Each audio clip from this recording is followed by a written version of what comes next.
Lovely words there from Peacemaker. I thought that was quite a candid interview, got quite a bit of information there. He will be up next, representing Mad Lions, of course, against Heroic. Bit of a Danish derby going on. Halvor, you seem very excited. Very excited. And obviously for him as well, he's been on both sides of these teams. He's been with Heroic. Sure, now he's obviously with the new Hot Danes. Yeah, who are, that's a good point. Yeah, who actually have a pretty impressive track record versus Heroic, which is they do. They beat them every single time. The last 4 meetings or something like that. Something like that. They beat them in the Katowice qualifiers. Yes, they beat them in Leipzig as well, which is both of those matchups were rather recent. So they're going to have to feel super confident, which is weird because you wouldn't necessarily think about Mad Lions as the second best team in Denmark, but I think they've kind of made their case for themselves that where, you actually have to recognize them as potentially the second best in Denmark after Astralis. In terms of world rankings, they're around the same, like 16th and 14th, I think, at the moment. With Mad Lions, they're real neck and neck. You can see how the scores went down so far. Not the best results with these two teams. Mad Lions going down to Mouse Sports 2-0. Pretty understandable. Mouse Sports, I would say, deep in that top 10. You'd expect them to beat them. Virtus.pro against Heroic. I would actually edge maybe Heroic in that one. I think they've been playing some really good CS recently, but they find themselves in the lower bracket here. Winner will be playing Virtus.pro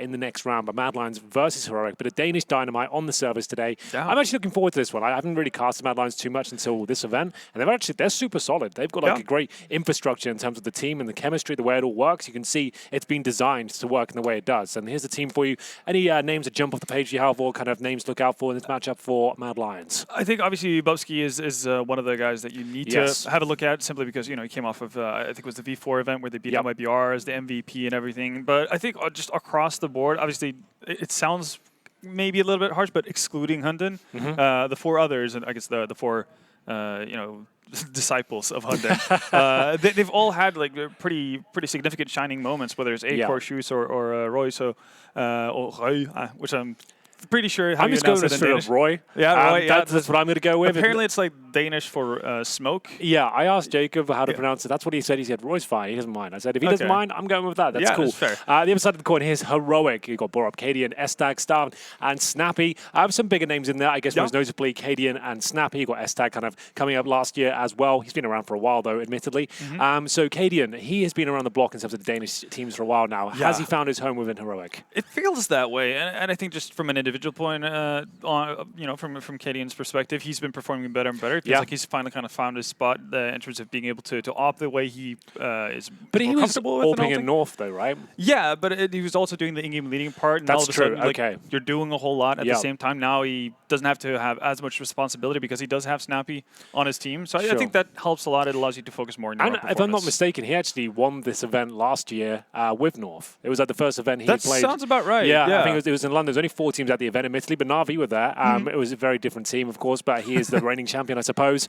As we'll look at the veto come through, you can see the first one with Mirage did a lot of that this tournament so far. Maybe it was Nuke for Heroic there. Then the bands coming through, Vertigo and Overpass, understandably gone. Decider on Train. And we said coming into this one that Mad Lions have had the best of Heroic in the last few matchups so far. Is this about what we expect in terms of the map pool at this point? Yeah, I think that's fair. Again, what's kind of funny about Mirage and Nuke a couple of times. Yeah, the kind of funny thing is that in these matchups that where we've had, regardless if it's been a best of 1 or a best of 3, they've kind of gone through different maps as well. So now I think we're getting to the point where they're stabilizing in or honing in on certain maps where they feel like this is where we stand a better chance, or this is where we're feeling comfortable playing these guys.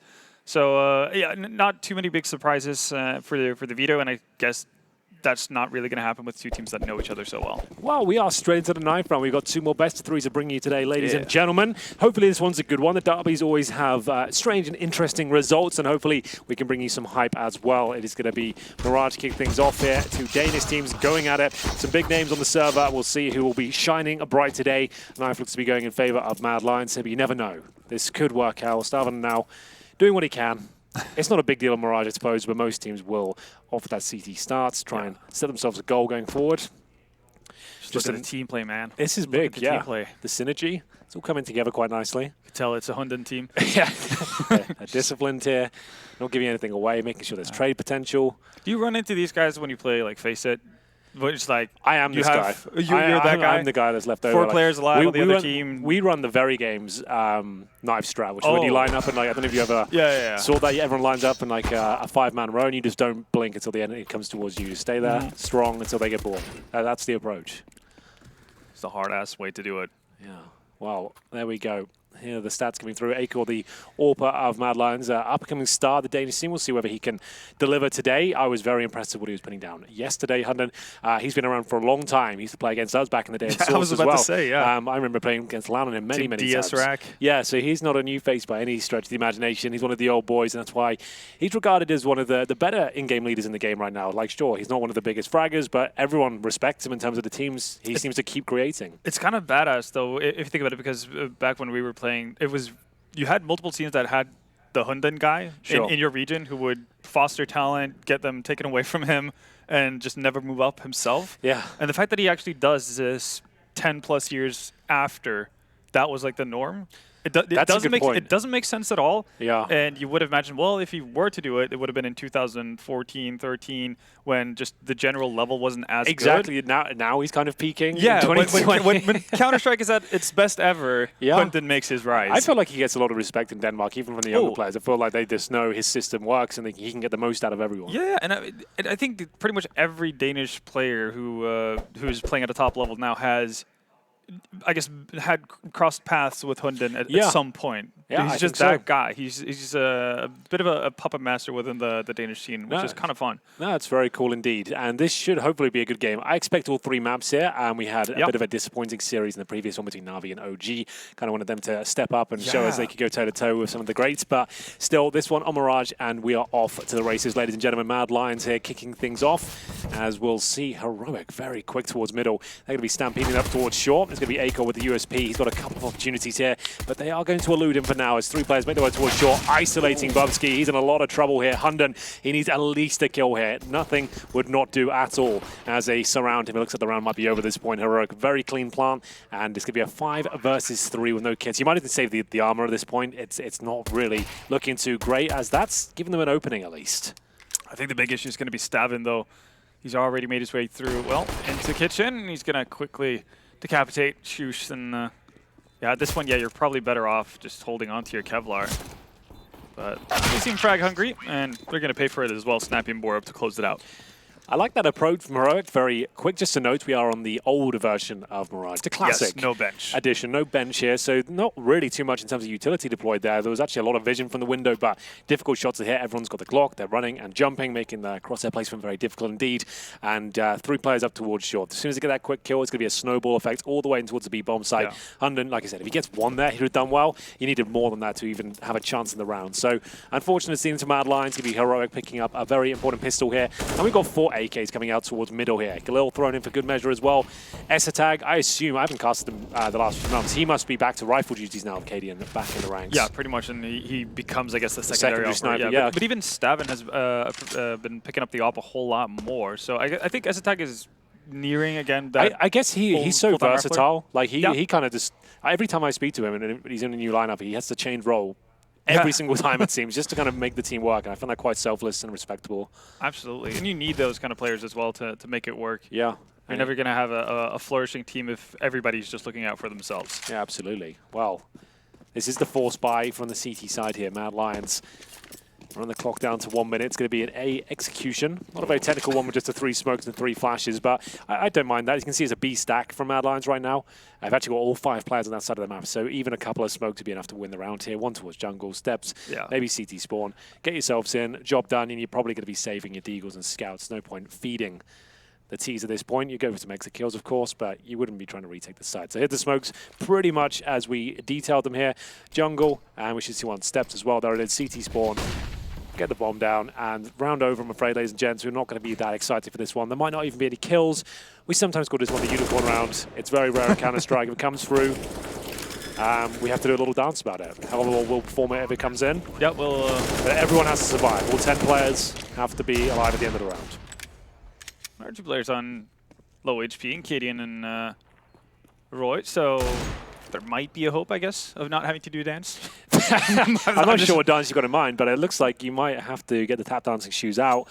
20 seconds now. It's not looking good as all 5 players from the Heroic side actually all bundled up towards the A round, making sure that everyone survives here. You love to see it. It's a good call for Mad Lions as well. Just to note, it might seem like a weird round, but this just makes more sense. You've taken a gamble stack, which is where you put all your manpower towards one side of the map, hoping that this actually happens quite a lot. That they'll make a lazy call, a B rush, for example, and they run into your deagles. And then if they don't come there, it's called a gamble stack for a reason. You'll save your weapons and have a second bite of the cherry in this round, which you actually might even have more smokes and flashes as opposed to a full eco.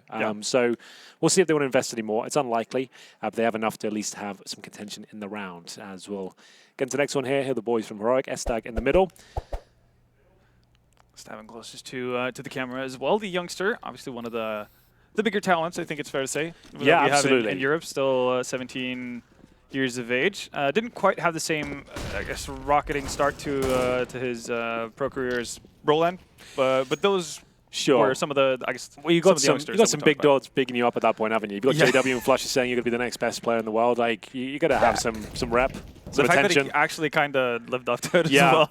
He really did. Like the amount of responsibility they gave him, like with the Krieg when it first started becoming a thing, like their team, like Deagle rounds, just buying him a Krieg and he'd find 2 or 3 kills like consistently. Like it was wild. I think somebody did a recap of I guess who had been the biggest beneficiary of the meta changes. Sure. Basically the Krieg meta. And Brolin was the player in the top 20 at the very least who had the highest amount of Krieg kills amongst all 20. Yeah. I'd assumed it would have been Breezy if I had to. But he was like top 3 or something. Top 3, okay. Yeah, he was way up there. Him and Elige obviously as well. Yeah, that makes sense. That's your holy trinity right there, isn't it? Absolutely. Well, we will be seeing this B attack come through. It's actually very clean from Heroic. Like, all things considered, in today's game, going up against Deagle Armor, to only lose 1 kill, it's actually a pretty decent outcome, to be honest with you. It's very difficult against these Scouts and Deagles, especially a team like Mad Lions as well. They'll be punishing every single mistake you make. As we see the Orbs come out, Acor, the Star Sniper, for Mad Lions, we'll be bringing that weapon out. Orgs as well. For Hunden, makes sense. Some of the players that don't necessarily have the most individual mechanics will be using the scoped weapons. You'll see Carrigan drop the Org out sometimes. Like, he kind of dropped out of fashion completely, but some players still true to it. Means you can get deeper angles and just guarantee frags. I think it still has its place. Oh, definitely. It's still a very viable weapon. It's gone back to being a bit of a niche weapon, but I like that. It has this very specific. Yeah, it suits certain playstyles. Exactly. Especially if you're like reference Carrigan, he's playing the same role as Hunden in terms of anchoring the B-bomb site. But you're just going for one long-range kill, staying alive. Like, that's the kind of weapon you want, right? Absolutely. Something about getting up in the years, you know, eyesight starts deteriorating. There is something there, like, especially on maps like Train. Like, you're just going to be giving yourself just a slight edge when you don't have the fastest reaction compared to these 17-year-olds. Like, that's just science for you. Well, right now he's going to have to do a whole lot. Have to roll back the years. Good for 1. Just not able to connect onto Stavin as well. So Heroic are going to make their entrance onto the B-bomb site. Already smoked out window, and that sends Mad Lions packing. So pretty efficient start from, I was about to say the Danes, but Heroic. The Danish derby. Yeah. Well, that's another convincing round of Heroic there. As KDM with the opening pick towards middle and just going straight towards that connector. Nailed a nice shot and they went back towards B. It makes a lot of sense, right? That B anchor, as soon as you get 1 kill, that's the first place you're going to lose or peel a player away from. You just have to leave 1 player there. And back up towards middle. They go and B, knowing there's a good chance they can trade out. Just the 1 frag from Hunden, which they did. 4 players survive. Once again, the money's going to start getting out of control. Win the round via explosion. It's $3,500 per player into your back pocket. So you want to try and keep everyone alive. There will be 1 player going down and saving the orb. That's going to be Bubsky. Bor up here just not giving too much away. Wants to survive here. You can see that money started to swell. As we'll get the 4-0 scoreline here for Heroic. A little bit curious as to what happened with Acor in mid there, because it's even like he got stuck in connector. Like if he was flash or something to that effect, but he did the smoke that lines into connector. That's right. Okay, yeah. He did the window drop and everything, and I think he got flashed and just kind of got stuck on the edge because Kaden had the easy shot. It did look a bit strange. It's like, why is that looks so like opportune right now? That's amazing. Well, there you go. Yeah, maybe something went down. We'll see whether these Kriegs can have a knock-on effect. We have flashes towards middle from Snappy, in-game leader of Heroic. Acor's made it way up to Catwalk this time. Not going to get stuck in connector. It's going to... I thought he'd had that. Yeah, like by over his standards, like that wasn't a difficult shot. Like he should be nailing that one. He's going to be frustrated with that. But still in the round, still alive. No harm, no foul. The fact that they have 2 players in towards ladder room as well might be a bit of a surprise for Heroic if they decide to venture forward there. They know about the off, but they don't necessarily know about Bubsky's position. As I say that, he's actually fallen out. So back to fairly standard setup here on the CT side. As Kaden is making his way forward. Seems to have a pretty good inkling that somebody's playing default initially. Grenades being exchanged now, one towards the shadow position. Good flashbang from Shuch coming in. Opening kill from Acor. That's going to be Kaden going down. A little bit of flame damage there, but nothing too dramatic, as we'll see bullets exchange once again. Looking for their first round on the board here. Mad Lions have a 5-on-4 lead. 35 seconds remaining on the clock as well. We had a pincer to close things out here. Smokes towards connector right now. This is a very important frag. If Ro goes down here, it could be in a lot of trouble. We'll see whether this is going to be where Heroic extend their lead. Doesn't look like it. 5-on-3 now with time really ticking away. They need the orb to connect, but nothing but M4 bullets so far.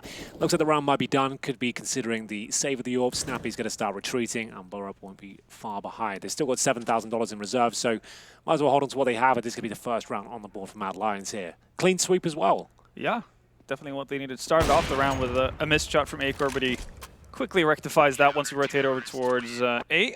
See if Snappy's actually able to stay alive. Does actually bring Bubsky down in the process as well. Yeah, not really worth going for much more there. The CT side want to keep that round as clean as possible. Their lost bonuses start to deplete at this point with their first round on the board. You want to make sure you keep as many players alive as possible. You know the money's strong on the T side, so you might as well let them keep it. Not worth the risk. And we go 4-1. Mad Lions now. Do they want to change the pace up? They've got an AK-47 within their ranks in the hands of Hunden right now. Like we said, he's the beat anchor. You want him to have some one-tap potential as we start to pick up the pace here. Molotovs towards connector. Smokes down as well, and 5 players now making their way towards the B apartments. An initial smoke to maybe bait out some utility.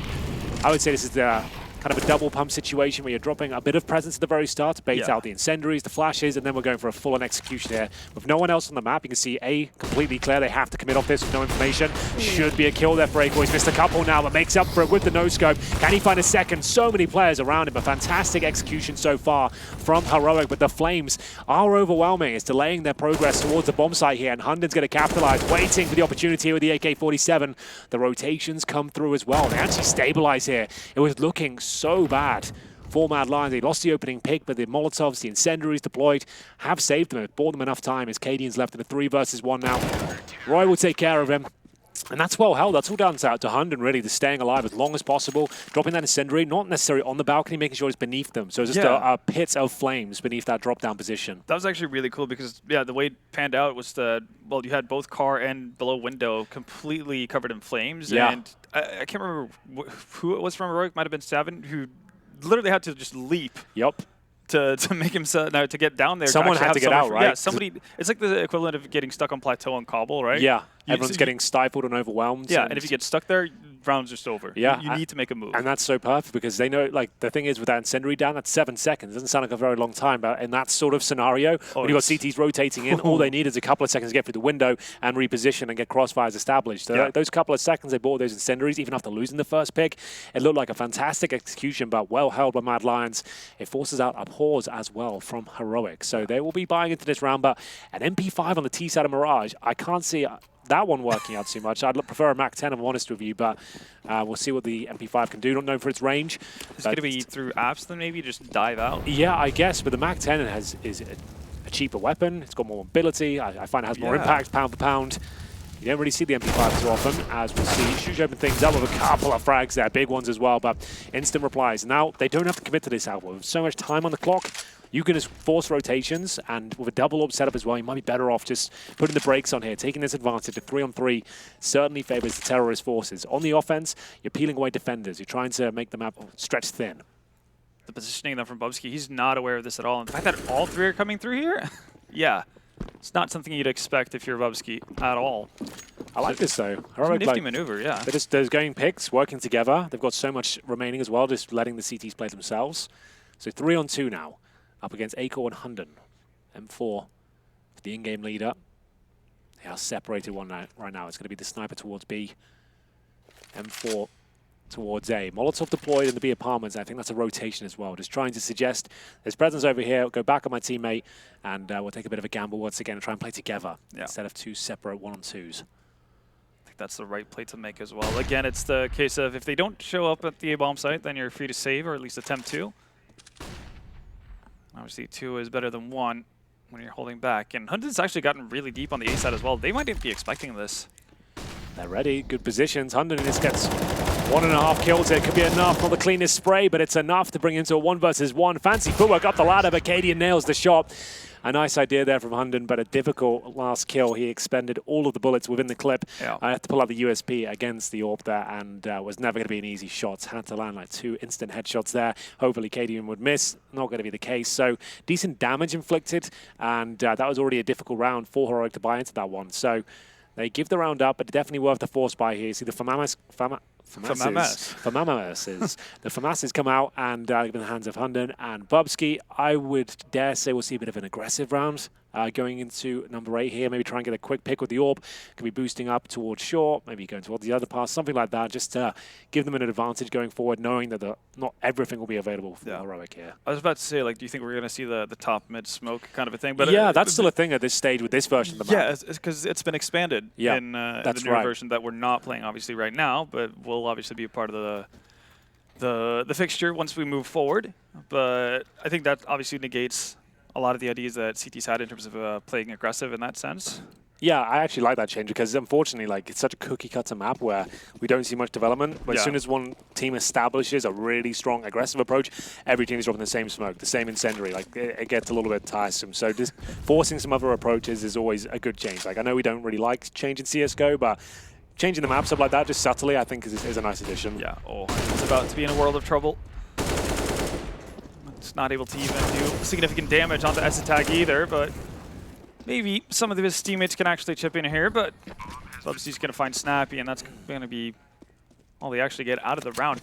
Yet again, we've seen Heroic do this, what, 3 times now? Where they literally start off the round 5 players in B apps. They're not necessarily too worried about map control. Maybe that's a tendency they've picked up from Mad Lions that they don't necessarily play too aggressive. They are certainly punishing the money on that side of the map. They had 2 FAMAS players ready and waiting in towards B with no real utility. You saw them as being overwhelmed, painted into a corner towards the van position. Like, you're not really going to find much more than one there. So they realize there's vulnerabilities on that side of the map. And Bubsky actually doing a pretty good job of finding maybe a couple of kills here.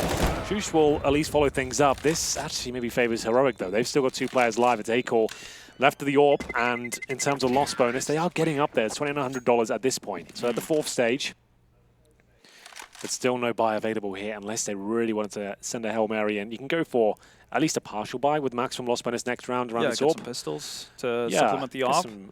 Some pistols, some shotguns, maybe a scout, something like that, but this is where A-Core will have to step up, maybe a Palace pick, something aggressive just to give them a fighting chance the round. Yeah, it's a good strategical decision, though, from Heroic. Again, you mentioned the fact at the start of the round, with the FAMASs coming out and everything, they're going to be lacking utility as well. And one of the ways we saw Mad Lions actually cope with the B pressure in one of the previous rounds was with all the Molotovs, all the utility, right?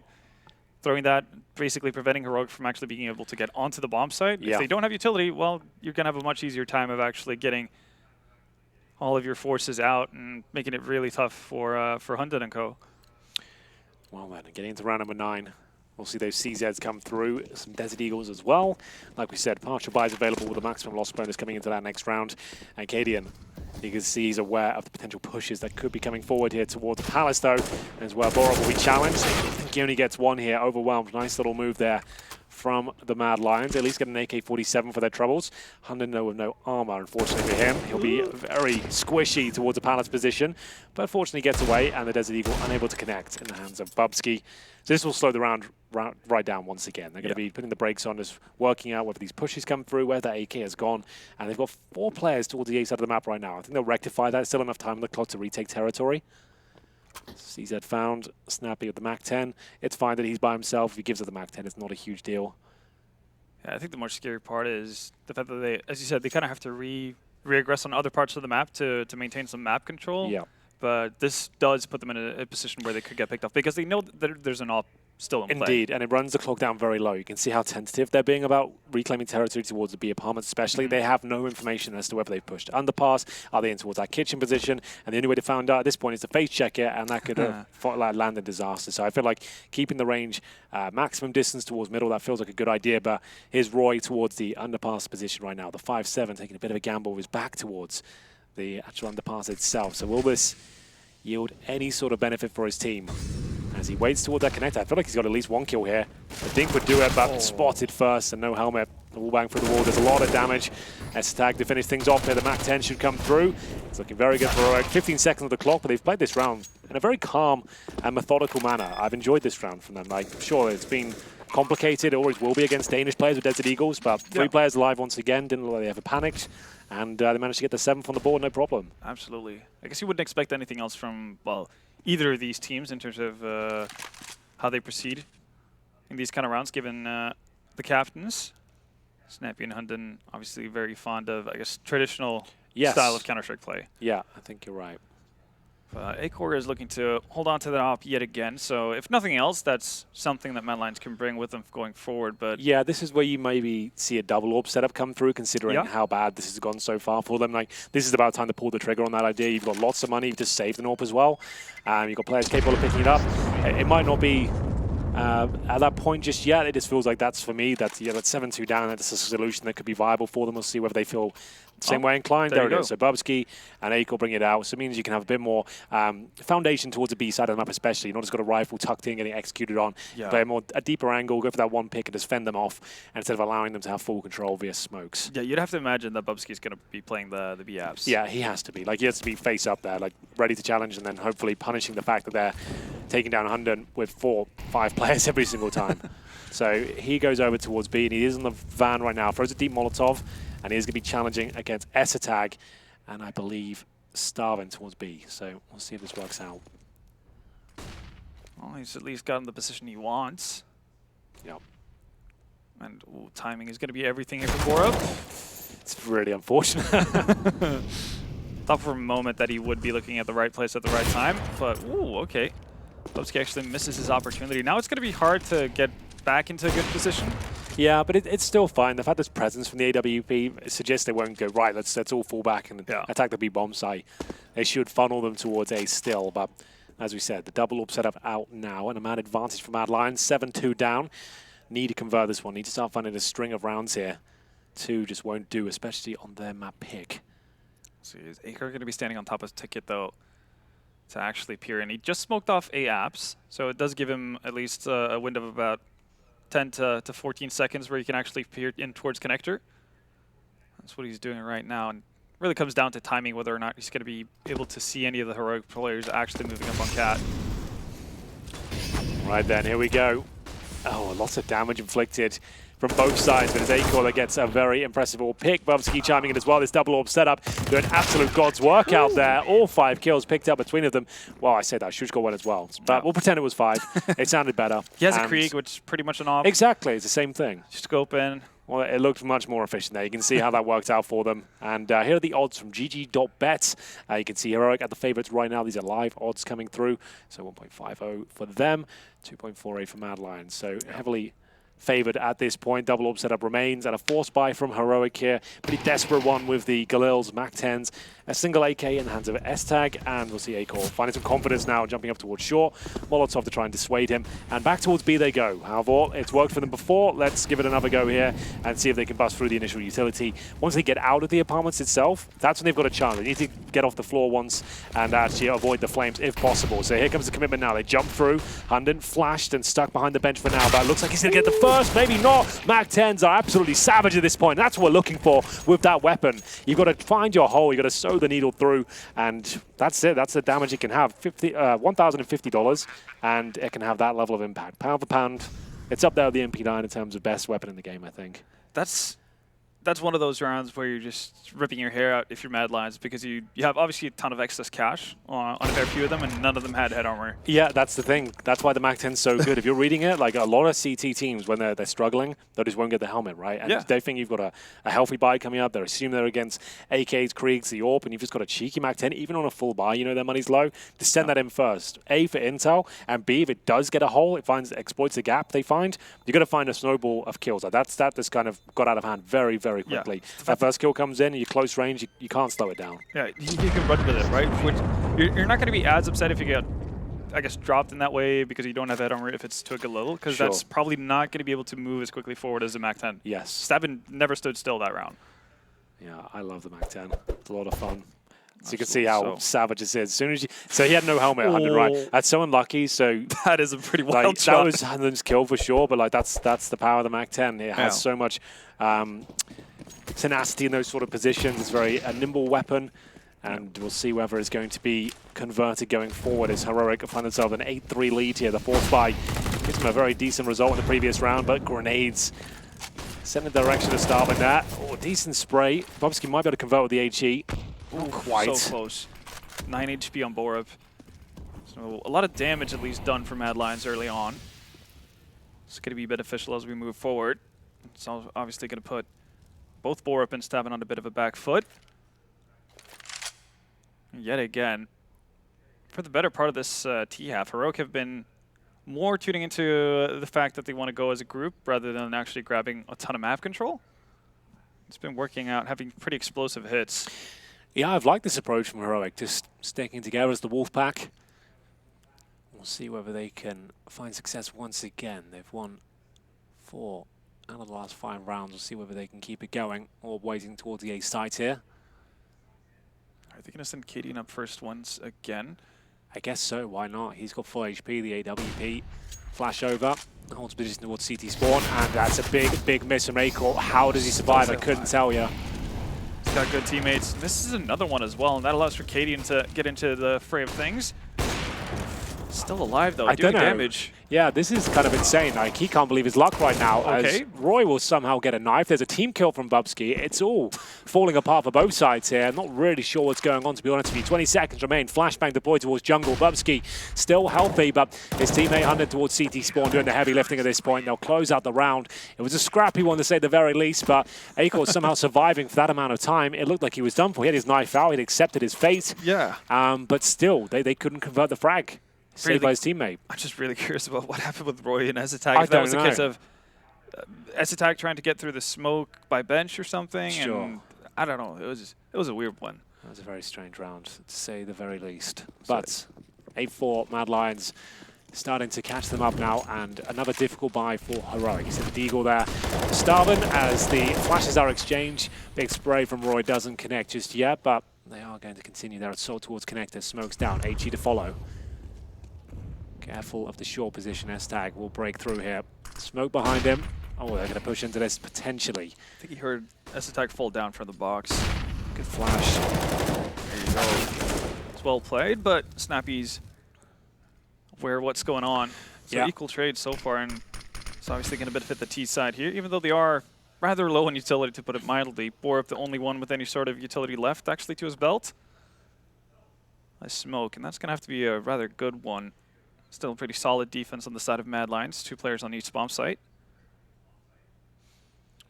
I'm curious to see how patient Borup is going to be here, or if he's going to be the one to actually be the ruckus maker. Yeah, so he has 2 options, right? He can either be the one to keep players on that side of the map and show presence first, or he waits for his teammates to really commit towards B, then he catches transitioning players in the form of these 2 as they make their way out. Listening to Soundkit, it looks like it's a format. He's going to be making his way through. Normally ends in disaster, but that's not a bad kill. He just wants to survive now. The smoke down and falling back. He doesn't even need another frag at this point.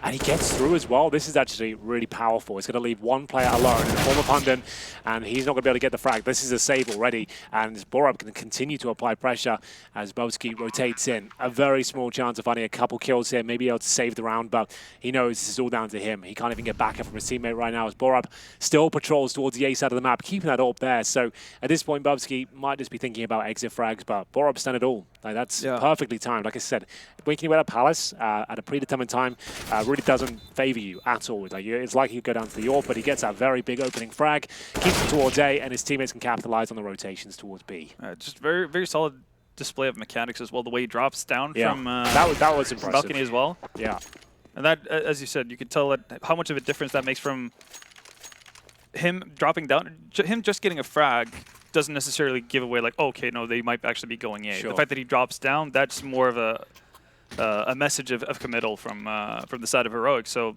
obviously that's going to force the rotation away from the B bomb site. And that leaves Hunden all by his lonesome over towards B. So Heroic are playing this really, really well. It's super solid T side so far. Yeah, it's quite a free-flowing and dynamic T side. They're playing a lot of mid-round calls and just working together, and which I like in respect to it. Like, there's nothing too reliant on set pieces or just defaults here, that they've got clear ideas at the start of the round and how to adjust, which you don't see too often these days. So good to witness this so far, as we'll see Bubsky trying to get the team back into the game here. Timing. Good timing for him. He is going to fall back, and surely he'll be safe. Not quite. Estag will find him through the smoke. They still have the man advantage on the Mad Lions side, however. Estag is to break him once again, deciding the smoke better off left there towards connector. Maybe a boost up towards window now. Cadian I want to go up. Yeah, you don't want to send the bomb up there with Estag. We'll see how patient they are. Again, if they're going to allow for Snappy to do something before Cadian goes into work.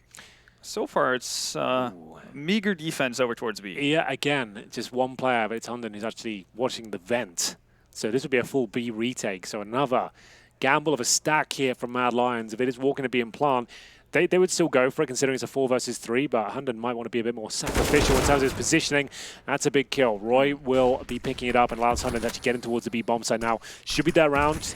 As long as he just gets at least some damage off, it should be guaranteed. Not going to happen. Still looking good though for the CTs as the bomb not planted yet. We will see Estag now working in tandem with Snappy. Going to try and get that bomb down while the utility's up, and they're not quite sure the site's clear. So just going to confirm that fact, then get the plant down. It's still pretty safe considering it's the default plant position. Oh, that's not good for the CTs now, though. The orb gets removed, and now both of them spotted towards the kitchen. 2-on-1, Snappy waiting as they do stick together. Nice work. There was always going to be a trade potential there as well. So I think that round was guaranteed. They played that very well. Yeah. Spacing was nice. There was no way he could get a double kill, and there was always going to be a trade. So good stuff from Mad Lions, maintaining the advantage throughout the round. And that will be their 5th as we go into round number 15 here. Money okay on the heroic side. Another deagle situation for Borup, and I think the rest of them can get AKs and armor and smokes. Snappy could drop an orb, but I don't think we'll be seeing that. No, I'd be very surprised, actually. Right now, you want to make sure you have the utility at hand going into the last round. Given how solid, really, the executes on the side of Heroic have been so far, you can't really fault them for allowing themselves to be mobile with just having rifles in hand instead of that op. Not necessarily that Cadian's been slowing them down either. He's been happy to be one of the first people up a ramp or something to that effect during executes. It's a 4-0 start for Heroic. Might land the 9-6. Mad Lions will be right back into the game if they can find that. It's their map pick. CT side, not ideal to only have 6, but it will be better than the way I was looking at the start of the half. We'll see what they can do here. Is it going to be a double AWP setup once again? The Eagles being purchased. Everything you can buy, boys. No reason to save. Sadly, you don't bring that money over with you to the pistol round of the second half.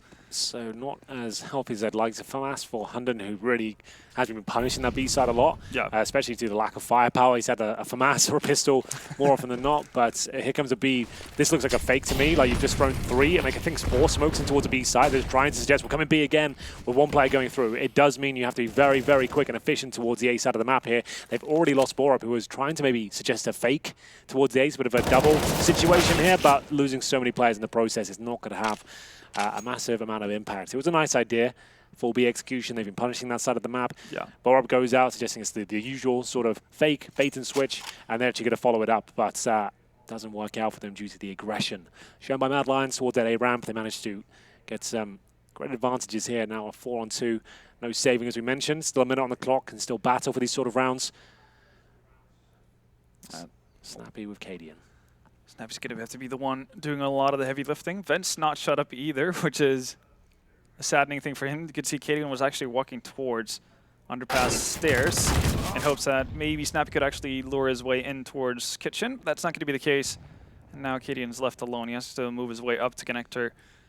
He's already being pinched in here. A-Core watching from catwalk. Ooh, swiftly removed, but well, there's that sandwich hold from Bubsky. And he closes it out, so Mad Lions do manage to scrape together 6 rounds at the end of it. Yeah, it wasn't looking too good at one stage. So the fact they've actually got 6 rounds, I think it'll be a bit of a sigh of relief there. I felt like Heroic were running away with the game at one point. So they'll be satisfied at least. They'll know they're back in contention for the map, and considering it's their pick, that's what you want to see. But it's very difficult to predict these derbies. Regardless of it being Danish or not, it always seems to provide strange results. If we're talking historically in the last few matchups, though, it has been Mad Lions that come out on top. So definitely can bring this one back, as we'll see the buys come through now.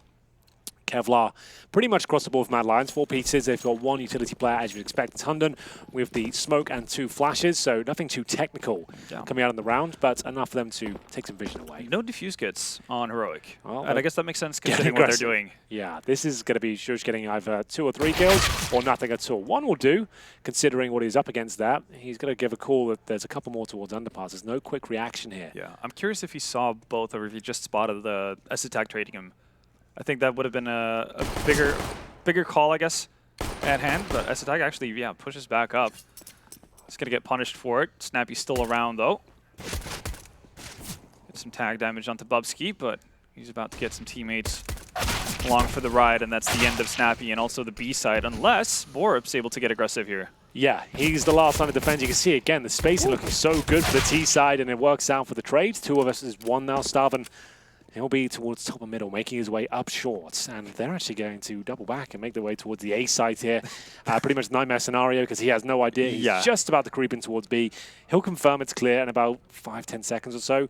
But at that point, the bomb will be going down right now. And this is where the nightmare begins. Remember, no kits, as you mentioned, going into this round. Fires at the Kevlar, and he has 2 kills to find a bomb to defuse. He's on the other side of the map right now. It's not too much of a jog, but still, the time he gets to the bomb, there'll be around 20 seconds actually remaining at this stage, and then it'll be very difficult to get these 2 frags. We'll see whether he can get near. Foiled by the classic B execute into A plant. Yeah, he knows where Roy is, but he has no idea where Hunden's posted up right now. And he's going to feel the brunt of of Hunden's pain, I guess, in the back of his head. A solid pistol around there, and a very safe approach as well from Mad Lions. Didn't want to fumble around over on that B bomb site with how much back and forth it was, and again, not being able to establish necessarily any sort of control over the bomb site and understanding where the potential last player on Heroic was. Just teaming up outside of Kitchen to go towards A. Yeah, it was great, actually, to see them so close to each other. It's quite refreshing, to be honest with you. Yeah. Just making sure they maximize their potential of winning the round at that point. Ooh. Double scouts, triple deagles. Yeah, and also the odds being about as even as you can get. 1.86 in favor of Heroic here. 1.88 on Mad Lions here from GD.bet. Indeed, indeed. Well, this could influence the odds going forward. This is a very important round here. The 4 spies always have a massive amount of gravitas attached to them with the scouts and deagles here. Very potent combination. First shot coming through and not connecting. That's Cadian rattling off the scout bullet towards the B apartments. Might even consider rotating at this point, considering he showed so much presence and they might not come towards that side anymore. Yeah, that's where they might think to themselves like, okay, we're going to be safe. We know where the scout is. Exactly. But they don't know about S-Attack on ticket right now. Yeah, and notice as well they have 3 smokes remaining at the 1-minute mark. So the CTs are going to try and hold on to those as long as they physically can until they feel like there's too much pressure and there's commitment coming through. And that's how you win these sort of rounds. If you slow them right down and you apply pressure in terms of commitments not being wanted to made and mistakes will come through at that point. So you want to hold on to those until about the 40-second mark if possible. Start dropping those in the key choke points if you have information. As we can see now, 5 players rotating back towards A for Mad Lions. Now if you can drop a smoke A-Ramp Palace, there's the one at A-Ramp. That's just gone down. That's a big smoke. There's Palace as well. That's what we wanted to see. And at this point is where Mad Lions are locked out. They need to make a choice. They have to execute off this. They have still 5 smokes available with flashbangs. Yeah. They'll be okay. But this is now where Heroic can actually potentially win the round with the pressure applied due to the smokes. It's going to be 15 seconds left if they wait out the smokes. Or playing close up as well. Oh, actually just get spammed through. That is so unfortunate. Good stuff, though, from Mad Lions. No one panicked. Yeah. They still dropped the full execution, eradicating risk there. No one just went for a contact play and panicked due to the time. They made sure they got through, and that's just the way to handle it. Well played from both sides. Heroic couldn't have done more there. Dropping the smokes, that's a perfect time. Just before commitment comes through, you're dropping that and buying yourself to the clock to 15 seconds. You can't really ask for much more in that respect, but still, Mad Lions is very efficient with their execution. They're making sure they're pre-firing all the smokes, flashing everyone, trading the kills, bomb down, and only lost 1 player in the process. So, well played. Absolutely. From the looks of it, they're not too keen on actually going hunting for the remaining Heroic players either. So Gideon looking very likely to hold on to that scout going into the next round. The same goes for Stavin and Snappy's Head Kev and Deagle. Actually, ooh, Roy falling to the bomb there at the very tail end of things. Not ideal, so extra losses sustained on the side of Mad Lions, but at least they get the round win, which is really the main goal, obviously. We'll see, though, if that scout can still provide a bit of a headache for Mad Lions. Yeah, I'd have to cause a few to stand a chance of winning the round. I do love, obviously, the fact that they do have 2 deagles in addition to that scout does make the, obviously it's not a buy, it's not an investment, it's just what they held on to from the last round. It does make the round potential a whole lot more potent. And again, I guess not too surprisingly, 2 Danish teams have very similar ideas of how they want to play out these rounds. Again, yeah, it's weird, isn't it? It's actually copycat mode. Yeah, it's like a reflection of the previous half. We'll see what happens here as the commitment towards B comes through. Against those deagles, we said it could be problematic, but all the headshots started to land in favor of the Mad Lions. Maybe not for long here. One more could be found by Starman. They could be onto something here. It has to be a quick one, though. He has got a couple of bullets left. Finally taken down there, and the scout removed as well by Roy. As we tie things up at 9-9, it's Mad Lions right back in this game on their T side as they get their 3-0 in the second half on their terrorist forces here. You're right, definitely reminiscent of the heroic T side. Like, very similar approach. Different ideas, I guess, generally speaking, but in terms of the finishes of the round, they look very, very similar indeed. Starvin and Cadian bringing out the double orb setup as well. Right off the bat. Right off the bat here. This is where they want to be. They've saved up their pennies to get in this position. Will it yield the fruit they're looking for? We will see. So they're going to be posting up, stabbing towards the B apartments. Caden is probably going to have that role where he's a little bit more flexible in terms of where he's positioned, roaming back and forth between mid and A. Right now, pretty standardized mid take on the side of Mad Lions. Well, connector smoke is going to be down on the side of the CTs, though. Borup with a chance to peer over the smoke, see anyone who potentially wants to get out of underpass. Looking to boost into window, perhaps. Stabbin, not necessarily fully committed, just sitting on top of the barrel. It's not able to actually connect the shot either. This flash didn't actually do anything to him, but just a readjustment that he had to make. Well, they at least get themselves back in the round here. Been a rough second half of Heroic so far. They lose the opening pick, but Cadian makes up for it. It's a double orb setup coming into full effect there as Shush will be looking towards the connector position. Borup will falling back somewhat here, 40 seconds remaining. Deep Ragey to catch anyone making their way toward that connector position. He knows there's a chance he could boost up towards the window, so has to focus his efforts towards that position right now. Roy at the end of the Palace. Flashbang to set up his teammates towards connector. Molotov and Shadow, so they don't have to cover that position. But Cadian, he's got a couple of freebies there. It's up to Strush now with the Galil. Bombs down. And he is alone in a 3 versus 1. Not the ideal weapon to do anything with it, as Eztag takes damage from the Molotov. He will survive, and we go double digits for Heroic, and they get their first round on the board here in the second half. There's the Mad Lions boys there, all tucked in Twickenham.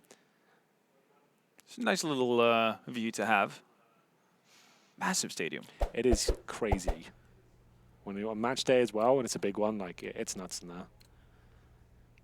Well, I'm pretty sure, like, when we were here for the minors, the FACEIT minors, it was like in the midst of basically the qualifiers were happening in between an Eminem concert. That's right, I remember.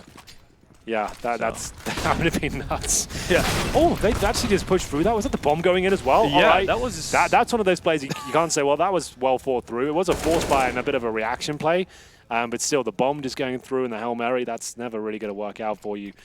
Looking to thread the needle there potentially, but overall it's Hunden and Acor. After the UMP and Deagle combo on a force buy, they're not going to get much for this. Yeah, what do you really do in this scenario? You don't have any additional utility. You have a Molotov, I guess, which could be nice to do something with, but bomb in plain sight for the CTs. They're just going to be stacking up on this. I'm actually a little bit surprised that we haven't seen a rotation coming in from Stavin yet. He's still holding on to the B side for dear life. Actually, now he's going to be making his movements over towards Catwalk. Snappy in top mid, so they've got this pretty locked down. Yeah, I don't see a world where this can fall apart, really, as Starvin confirms things here. Good smoke towards the Palace, just to make things miserable. Behind it on the other side, not feeling like a king in that Palace, let me tell you. He'll be falling back as he's now in a 4 versus 1. 30 seconds remaining, bomb down in an awful position. And presumably going to go down here as well. Does manage to get at least one. That's the 2 in-game leaders, locking horns in T-spawn. Ultimately, they know exactly where he is. It's only a matter of time. Great shot from London. Down to 1 HP, but I'm sure many people will be ready for that. Yeah. The crazy part now is that, sure, he's at 1 HP, but that doesn't really phase him too much because he's going up against 2 ops. Yeah, you're right. Okay, he looks to be saving the Krieg. I guess that's the sane thing to do. But rather impressive outcome, honestly, considering where they started off with that 2v4, Deagle and UMP. Yeah, he was only going to get $1,900 for going down there, so he might as well hold on to the Krieg, the armor, and the flash he just found at the end as well. Yeah. Every dollar counts in Counter-Strike at this point, so he's managed to remove some cash here with that great shot as well. That was impressive. The fact he's got a fighting chance of doing a bit of damage in the next round, they're probably going to be eco. But it's better than nothing, I suppose. We'll see what they can do. They can't really invest much, unfortunately. This is like, can't even buy a P250 territory. Yeah. I think, well, the one player with the most cash is Akar, obviously, because he's the sniper, though, right? Exactly. So he can't really do that either. I think this is the case where if this would have been Bubsky, for instance, at 3K, yes, he potentially could have bought, Kevlar, head armor, Tundon could have dropped over the Krieg, that kind of thing. Yeah, I don't think we'll be seeing much here. Like, you just really kind of, like, considering what they have, you can't even bring out a flash or a smoke on top of what you need all the money going forward. So we'll get into the next round. I think there's going to have some cannon fodder for Hunden. So they'll just set up, choose an area of the map, see if he can get a reply kill. That's about as good as it's going to get. Put the bodies at the floor. Yes, that will be happening. Well, Heroic not necessarily intent on getting too aggressive here. They know that they're up against a pretty ranked tag buy from Mad Lions, or not even a buy at all, but at least the one Krieg. So run boost into mid, not going to see anything at all. So they do get real estate, but obviously they know that this just means Heroic are set up in pretty solid positions in a passive manner. That's the Krieg taken out of play. Good job. That's Katie nailing the shot there from the ticket booth. It's really been coming up with some big frags here on the CT side. So the Krieg will be recovered here. No armor to go with it, but still a deadly weapon. Got to bide their time and see what's available to them if any mistakes are made by the CT side at this point. But spotting the glove and the pistol, Cadian knows exactly where one is, and he's just trying to get a better angle. Takes off the knuckles of Roy at that point. Borop will be watching the window. Looks like the round will be concluded momentarily. 40 seconds remaining at this point. It's just a question as to whether they can keep it clean. Apparently not. A couple of kills there for Shush. They said this weapon has some damage, and it's actually getting 3 kills with no armor at this point. Might as well challenge with the Krieg. Could be on for the ace at this stage. Not going to happen, but still impressive. 1 Krieg with 3 kills in a 5-on-2. Didn't know they stood a chance there. Yeah, I'm curious if they even managed to pick up the op that was dropped on Cadian as well.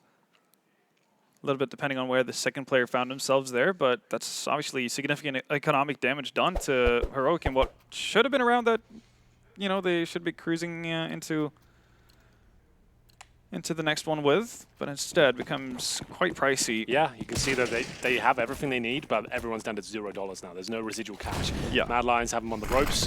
There will be a UMP for Hunden considering he got no money before, but still, that should be fine. Like, you just have to just play around it, just adjust your game. Absolutely so. Oh, Bubsky, you're going to need to move. That cost him a bit too much there. Grenade going in as well. Actually, that's a miss. That's teammate, CT. Yeah. Okay. Well, I don't think it would have killed him. I thought it was the HE, but still, not ideal. We'll see them continuing with their default. Smoke down towards middle. Incendiary towards the underpass. We'll be just in front of it, though, so not a big deal. Got that smoke to cover him from window. Might actually give him a window of opportunity here if the CT side thinks that it's been cleared off for at least, 5 to 6 seconds. But she's not going to jump on the opportunity.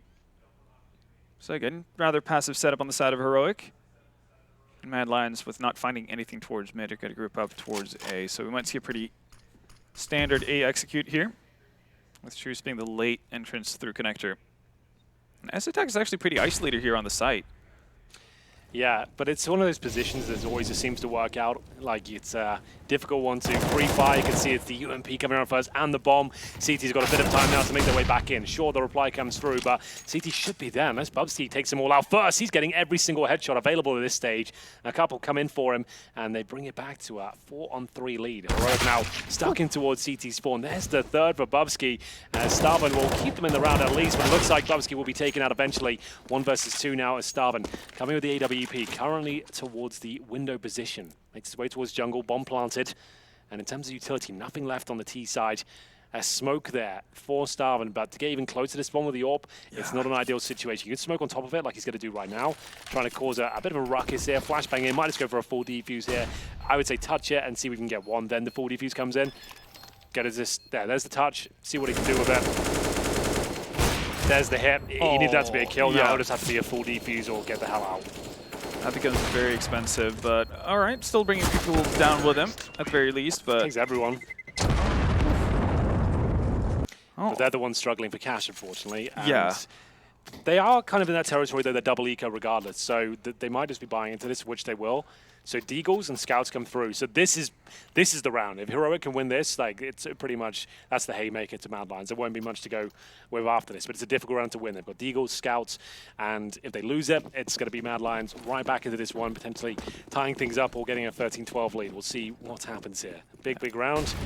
A lot of implications attached to it. Smoke's down, and Cadian waiting for a chance to pull the trigger. Ambitious. I got to live a little, but. Considering how Mad Lions have been approaching these, I guess, low econ investment rounds from Heroic's side, I do feel like they're pretty well versed. Actually, this is pretty identical to what we saw in the previous one. V-Stack coming in from Heroic. Mad Lions was still able to deal pretty well with it. Now they're even getting a bit of a different point of attack as well from Catwalk too.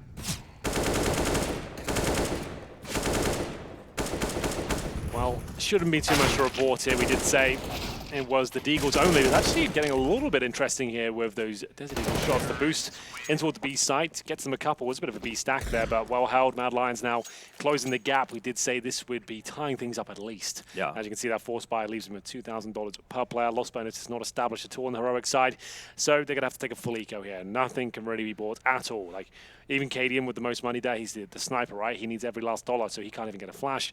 They're going to get one, and this is probably where you have a stack towards short or the connector position. You flash over towards middle and see if you can swing and get a couple of kills. So yeah, so you got two heading towards B, presumably middle, and you got two in connector, flash over and see what can be done. The one upset from that previous round for Heroic, though, is the fact that they managed to kill the op on A-Core, and they didn't retrieve it. And I think the only one with potential of actually being able to rebuy that, and the next one is Hundred. But obviously that rests upon Mad Lions not necessarily losing too many players. A-Core has been sent into B as a bit of a disposable player for this one. Finds two in total in terms of information. Gets one down and eventually falls to Snappy, but it's going to make Mad Lions at least confident enough to execute towards A. Yeah, really coming into their own now. This is a very comfortable finish for the Mad Lions. Going to be tying things up 12-12, no problem whatsoever. Snappy left with the Galil. Currently holding towards CPL. Don't think there's much of a chance here of him causing a dent in any fashion. 30 seconds on the bomb, and that was the pretty much full eco there from Heroic. They brought one flashbang into it, got one kill, finish up towards B. Nothing too complicated required there from Mad Lions. The game really begins now. This is where we'll get to the exciting, juicy part of the matchup here. Yeah. We're on Mirage, a very comfortable map for both teams. A lot of history between these two, with Mad Lions actually getting the lion's share of the victories. Heroic had a really strong lead in the first half of this game. Finished in 9-6. They actually won the pistol in the second half. They think, okay, this is a chance for them to close things out. But Mad Lions coming back swinging. I kind of would have liked to see Snappy being a little bit more aggressive. There's not insane value in bringing over a Galil necessarily. And the fact that if you get one kill more, obviously at that point you need to have an incredible just overview of the economy of your opponent to the very micro level. But that would have prevented Mad Lions probably from dropping an op over to A-Core. But not to be the case, and it's a pretty decent buy coming in from Mad Lions. Not too surprising. Hunden's going to take the Galil for himself as he dropped over an op for A-Core. They have all the utility they could ever wish for. This is a glass cannon as well from Cadian. Yeah, on Mirage, I don't mind that too much. Like, you can place very, very deep positions and tight angles. Yeah, just a one-shot and reposition. But we'll see if it works out for around victory here. They haven't had one in a while. 3 in a row for Mad Lions here. Loss bonus starting to accumulate on the CT side. Got one kit available, as Halbel mentioned, the glass cannon for Cadian as well. Galil save for Snappy. He's got no utility. He's already dumped all of that. At the start of the round, execution in the form of 3 smokes and a Molotov towards the A side of the map here. Do they want to commit off this? There's still 2 players towards middle and a lurker towards the underpass position. So we'll see where they want to finish up here. Great shots being exchanged towards middle. Borov does get one, but there's S-attack from short. Looking very good here. 4 versus 3. Bubsky been one of the influential players here for Mad Lions, trying to find any sort of gap towards B, but he's detected by Salvin towards short. I feel like that's going to be the round secured. A-Core and Shush with 50 seconds remaining short, but there's no real reason to peek now on the CT side. They should be established with 2 crossfires with the bomb down towards middle.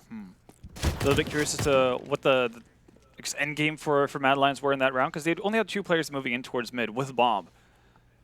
Not necessarily any smokes down to get easy control, I suppose, of mid or anything like that. So even if you make your way down into mid, is it still going to end up towards B because you had Bubsky pretty aggressively searching towards B Palace, or if it's going to be falling down to what Acor was doing with the off towards A pit? Kind of hard to identify. I'm not sure what they can do with this. 10 seconds remaining. I think this is just a straight up save. Yeah. And it will be Heroic taking the lead. Keeping 4 players up. And it's really big for them. That's upgrading those Galols as well to an AK-47 for Snappy. Same story for S-Tag as well. So that's a strong round for them. Money's right back on track. They're going to get 32.50 for winning the round by virtue of kills. And the pause will come in, I assume, called by Mad Lions here. Their money's starting to burn somewhat. Their loss bonus not there after winning 3 rounds in a row. But they do save the Orb and the Krieg. Those 2 players will not get extra cash. But Acor can drop an AK-47 at least and still get a bit of utility. But it looks like it's only Hunter that needs to drop here. And he might be satisfied with max here. We've seen how influential that's been going forward as they'll take the pause now. Maybe just going to change up the pace. If I'm Heroic right now, you've had some rough rounds. You've just got that big one and you've got a couple of AKs. I'm calling for a bit of aggression here. I'm going to change things up as they're calculating their next approach with a difficult buy. I would just want to make sure whatever they've got in mind, like even if we get an equal trade at the start, just to sabotage a clean fight and execute.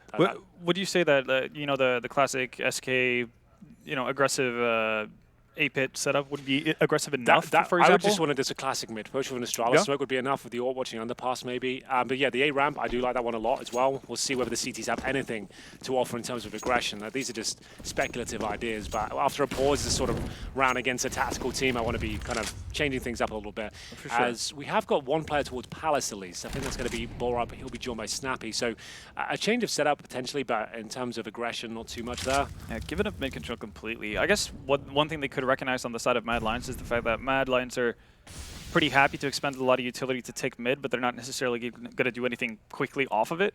So you're not needed to really take that fight if you're on the CT side. You can allow for them to actually get that control if you feel like you have pretty solid crossfires and that kind of thing going on across the map, which they have, to be fair, for a fair bit of it. Well, we'll go in the full distance here. 13-12 currently, but a B pincer looking very likely for Mad Lions here. They have the AWP in the hands of Acor.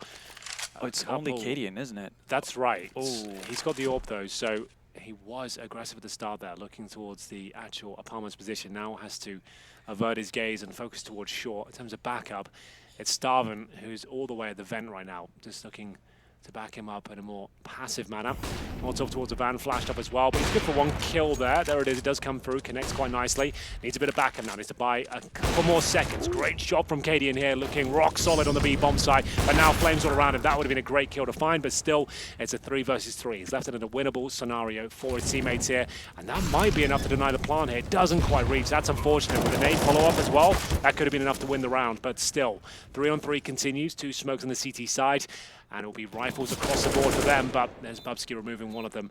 That's going to be 2 AKs remaining now, and this is a big round to tie things up for Mad Lions. Honestly, do you just try to back out here at this point? No, apparently it's the answer from Snappy. He was moving forward. Yeah. It does feel like Heroic might have been better off holding onto those 2 weapons. They could have rummaged around in their piggy bank and actually found an okay-ish buy. With the incendiary down and what they thought was the plant cell, they must have assumed they did a lot of damage there. Yeah. Cadian gets a couple of kills, didn't want him to die in vain, I suppose. But there it is, it will be Mad Lions converting things with 2 players surviving in the end. After losing the first couple of picks towards B, they hold on. And here's S-Tag thinking about challenging that again. I was about to say, the AK, son, you've got 17 HP. Let's hold on to that, really do need it. I think he was really keen on seeing if he could find the AWP that Cadian obviously dropped on site. Well, here we go then. Scores on your screens right now, and the rights, or closest to each player is the frag total. Yeah. I can actually read it today. I did bring the glasses with me, so that's something. Thought ahead. Shoes and Royce, together with Bubsky, all doing pretty well for themselves. It's not like Acor is falling far behind either. He's at 16 frags and Shoes at the very top with 19. So it's a pretty collective effort from Mad Lions, as it usually is. The only one who really tends to drop off every now and again in the fragging department is Hunden, but he obviously provides so much more from just the tactical point of view. Well, 13-13. And the buy, you'd have to say that's in the favor of Mad Lions. I think so, with the MP9 out there, a couple of M4s. Yeah. Cadian and Estag, what have they got at their sleeves? There's the AK from the previous round and the M4 for Cadian, so no snipers available, and a full A commitment here from Mad Lions. This will be everyone going in, as Estag, he'll be also sending the AK-47 towards the Palace position. That's going to force their hand. They need to commit off this. They're going to have to smoke or Molotov the Palace themselves, and they can forget about it for 5 seconds or so now, but well, the rest of the CTs spamming off their smokes. They need to be cognizant of the fact that a couple of players are now pushing the Palace position. That's going to be Estag and Borop, so they're going for the long con here. Juice, great shot there towards the CT spawn position. That's actually going to set them up and get them back into the round here, but need to be aware of this flank coming through. Acor to watch it, and I feel like he's made some presence known. It's a great shot on him. Seems to be aware of the second player as well, so well done to him. It's going to be a 4-3 in favor of Mad Lions, looking to steal this map away. The save has been called. Heroic will have to backtrack here and hold on to the 3 rifles they have, including the AK for Estag, the only player to really cause any damage there. He pushes towards Palace, gets the first kill, but like I said, it forces the hand of Mad Lions, so sure, it gets them control of that one position, but then 4 players coming out of the A-round position with 1 committed towards Palace is now locked out by the Molotov. It was always going to be difficult to hold on to the lead, and it gets punished, 14-13 now. It's been a long old slog for Mad Lions, but have the lead at the stage, and money can't be good on the CT side. They keep saving weapons, that's one thing, but it's not going to bring them any AWPs. They'll have a utility and rifles for sure, but compromises will have to be made. Snappy with the MP9. Cadian, he'll, what, for mass maybe with 3800? Kind of have to, doesn't he? Or, yeah, no, unless they're doing something completely wild and allowing him to buy an up for the upcoming round. That kind of a thing, which seems a little bit too crazy for my taste. MP9. Okay, so yeah, it's still fairly limited. Because he's really conserving his money. He doesn't want to kind of dump everything here. So he leaves himself 1900, so if they do win the round, he gets a couple of kills. All comes out next, regardless of win or loss. But we'll see if they can hold on to this with Estag. I assume he's got the AK-47 from the previous round. Looking for 14-14. Mad Lions 1 round away from map point here on their map pick, which felt like it was dwindling from their grasp. But you do like to see the assertiveness, as you mentioned, the fact that, yeah, sure, their hand is forced, but so many teams will start second-guessing themselves in that scenario. Like, if you just fell back there and you lose all that territory and they just get full information not there anymore, you're probably not going to win. But the fact that, he's in that position, he's got a kill, but we'll lock him out with the Molotov, and apparently an amazing grenade towards shore. Starvin just swallows it, down to 60 HP. This is pretty much it. If Mad Lions can make this a clean one, there won't be many resources going forward at map points, but they need to win the round first, and Estag once again showing presence towards the Palace. This time, no rebustal from the Mad Lion boys. They'll be holding up. I do like this kind of a setup from Heroic, though. We've seen multiple times that Mad Lions do like to lean towards that B area, and, well, right now they've made quite the adjustment to kind of handle that. Bobski once again is going to be leading the charge. This time completely alone, though, so you can see that the grand scheme of things, Mad Lions are opting to do something different. It's going to be on Borup and Estag inside of the apps here to really hold off what Mad Lions are about to throw at them. Right down to the wire here. The overall game in this round itself, not clear as to who's going to be taking it. Massive firepower advantage for the Mad Lions as they commit, but Estag once again finding yet another kill towards Palace, trying to keep them in this game. They've got the lead for now. Borup will assist as well, looking to deny the plant if possible. 20 seconds on the clock, but the C4 will go down. Still a winnable round here for the Mad Lions, considering the lack of firepower and the fact they have the AWP with the bomb down as well. We'll see what can be done, but Acor is in a really tight spot there. The vent's not been blown out. Got the orb there towards CPL. It is an open plant at the very least. Oh, he's tied up. That could be enough. I think that would have been enough. He would have vision on the bomb there from short as well. Still going to be a difficult round for the CTs here. Big kill coming in. It's now down to the 3 versus 1 behind him. This is absolutely sensational. He gets the timing down, looking for Matt Pointer. I think he's done enough, however. There is a kill available for Cadian, but no smoke down, and he knows he's won it. 2 kills from Hunden. And that's going to be it, 15-13. Cadian will survive the AWP. He can drop a weapon as well. Remember, he had 1900 going into this round. It comes right down to it, but a 3 versus 1. Hunden only needs 2 kills. The bomb is too far gone, and we'll find ourselves at map point for Mad Lions. They've brought this one back from the dead. What a time for Hunden to really step up right there. Yeah, he's only got 12 kills, but those 2 are the most important so far, I'd say. Absolutely. Saves it from clutches of defeat. Heroic, we're looking to grab one back there and potentially actually being in the driving seat. Now we're going to see, well, I thought there might be a hint of aggression from Bora, but it's quickly dealt back. Now a very passive approach from Mad Lions. They're expecting something here, yeah. Double orb setup. Looking for overtime to save the day. MP9s also out on doubles, but not quite as powerful. Stabbing from this position last time he tried it. Didn't pan out too well. Got finessed by Bubsky. He's actually going to decide to go a little bit more aggressive. And the further down he can spot, obviously, towards B-apps and potentially the steps towards underpass, the safer they can feel about actually leaving him as a bit of an island. Well, once again, another slow-paced round here. This has been about a good hour of Counter-Strike. Both tactical teams, the same region, very similar play style. Right down to the wire here. Getting into round number 29. No damage inflicted as of yet.